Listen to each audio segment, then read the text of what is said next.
एक तू सच्चा तेरा नाम सच्चा। अनंत पृष्ठ 312। सतपुरुष बाबा फुलसंदे वाले फरमाते हैं, एक राजा के राज्य में कुछ महात्मा आए और राजा से कहा, हम प्रजा की सुख शांति के लिए यज्ञ करना चाहते हैं।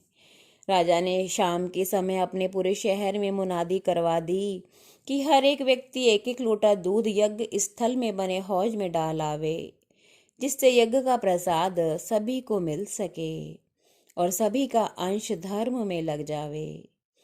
एक व्यक्ति ने सोचा, सभी लोग दूध ले जावेंगे, रात्रि में किसी को क्या दिखता है, तू एक लोटा पानी हौज में डाला। दूसरे ने भी यही सोचा और तीसरे ने भी यही सोचा। प्रातः काल जब राजा और संपूर्ण प्रजा यज्ञ स्थल पर पहुंची तो क्या देखा, वह हौज लबालब शुद्ध पानी से भरी हुई है।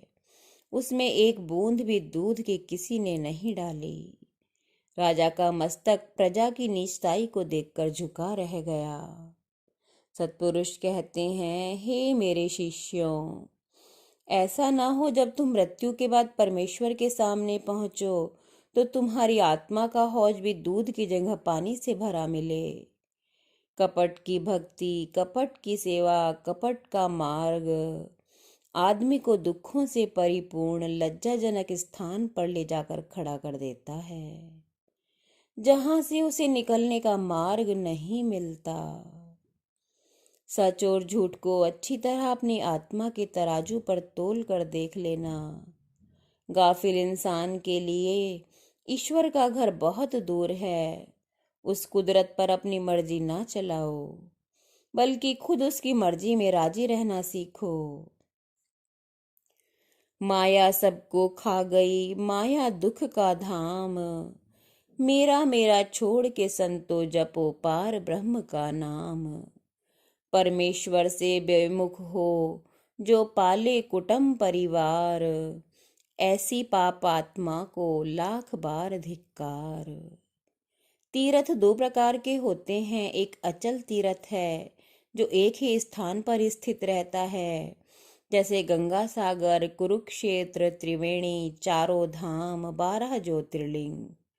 दूसरे प्रकार के तीर्थ चल तीर्थ होते हैं जो चलते फिरते रहते हैं और भूमि को, मनुष्यों के हृदय को पवित्र करते रहते हैं। साधु संत महात्मा ऋषि मुनि चलते फिरते तीर्थ कहे गए हैं। इनमें सत्पुरुष साक्षात ईश्वर का प्रकाश रूप हैं। जब वे मिलते हैं तो मनुष्य को मुक्ति का रास्ता मिलता है। देवलोक से मृत्युलोक में आकर देवताओं ने जहाँ जहाँ यज्ञ, हवन, तप और पार ब्रह्म की आराधना करी, जहाँ जहाँ देवताओं ने अवतार लिए, वे स्थान देव तीर्थ कहलाए। बहुत से लोग सांस की गति के साथ सोहंग को जपते हैं और इसी को सबसे ऊंचा सिद्धांत मानते हैं, किंतु वे नहीं जानते कि ये प्राण के अंतर्गत तक की क्रिया है और इससे आगे सतनाम सचखंड का मुकाम है, जहाँ जीवात्मा को अमरत्व की प्राप्ति होती है और इसके बाद अलख पुरख के दर्शन होते हैं। फिर अगम के महासमुद्र से होकर ये जीवात्मा परमेश्वर के धाम में प्रवेश कर जाता है। एक तू सच्चा तेरा नाम सच्चा।